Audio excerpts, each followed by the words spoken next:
उधर अमेरिका की Chicago university की एक रिसर्च में दावा किया गया कि दिल्ली में बढ़ते प्रदूषण की वजह से दिल्ली के लोगों का औसत जीवन करीब 12 साल कम हो सकता है। यही नहीं, इस रिसर्च में दिल्ली को दुनिया का सबसे प्रदूषित शहर भी बताया गया और दावा किया गया कि दिल्ली की हवा दुनिया के किसी भी शहर की तुलना में ज्यादा जहरीली है। स्वास्थ्य सेवाओं से जुड़ी यूएन की संस्था WHO यानी वर्ल्ड हेल्थ ऑर्गेनाइजेशन ने प्रदूषण के बढ़ते स्तर से इंसान के स्वास्थ्य पर पड़ने वाले असर को मापने के लिए एक सीमा तय की है, जिसके मुताबिक प्रदूषण की सालाना औसत अगर 5 माइक्रोग्राम प्रति घन मीटर से ज्यादा हो तो ये बड़े खतरे की घंटी है। लेकिन शिकागो यूनिवर्सिटी ने दावा किया कि दिल्ली में पोल्यूशन इतना है कि WHO की तय सीमा को भी पार कर गया।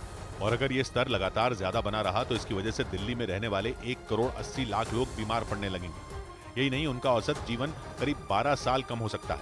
इस रिसर्च में यह भी दावा किया गया कि भारत की करीब 68% आबादी उन इलाकों में रहती है जहां प्रदूषण बहुत ज्यादा है। ब्रेकिंग न्यूज है झारखंड के गिरिडीह से। वहां MIM चीफ असदुद्दीन ओवैसी की रैली में पाकिस्तान जिंदाबाद के नारे लगने की खबर सामने आई है। उनके भाषण का एक वीडियो सामने आया जिसमें नारे लगाने वाले एक शख्स की आवाज सुनाई दी, जिसे ओवैसी ने मंच से ही चुप भी करवाया। कभी कुछ हो जाता है तो साकर दौड़ के चीखे मारता है। हमारे साथ चंद्रमोहन जुड़ रहे हैं। चंद्रमोहन, क्या ये वाकई ये जो सुनाई दिया ये पाकिस्तान जिंदाबाद के नारे लग रहे थे?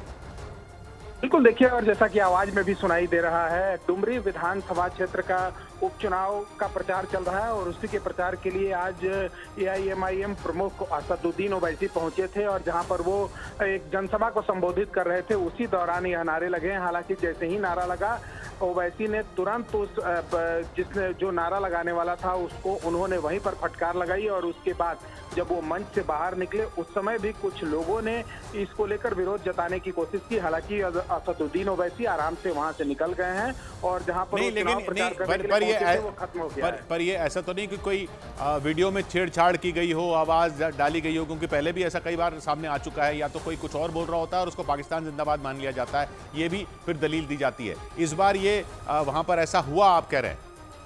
बिल्कुल ऐसा ही हुआ है, क्योंकि वहां पर डुमरी विधानसभा का उपचुनाव होना है और उसी के चुनाव प्रचार के लिए गए हुए थे जहां पर ये नारे लगे हैं और जो वहां पर लोग मौजूद थे उन लोगों ने भी इसका विरोध किया है। हालांकि जैसे ही यह नारा असदुद्दीन ओवैसी को सुनाई दिया, उन्होंने तुरंत फटकार लगाई जो वहां पर नारे लगाने वाला युवक था उसको, और उसके बाद जब वो मंच से निकले उस समय भी उन्होंने सख्त यह हिदायत दी कि इस तरह की नारे नहीं लगने चाहिए।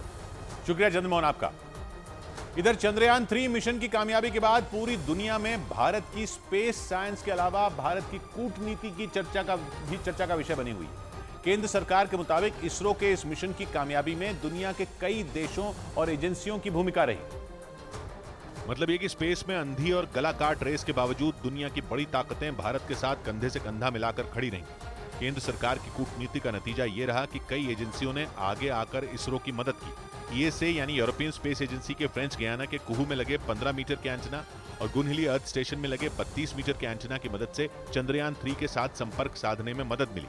वहीं ऑस्ट्रेलिया में लगे ESA के 35 मीटर वाले डीप स्पेस एंटेना ने विक्रम लैंडर को चांद की सतह पर उतारने में मदद की। इसके अलावा रूस और अमेरिका की एजेंसियों से भी इसरो को लगातार मदद मिलती रही और ये पहली बार नहीं हुआ, बल्कि पिछले ऑपरेशनों में भी इसरो को दुनिया भर की एजेंसियों से मदद मिलने में कभी कोई कमी नहीं रही।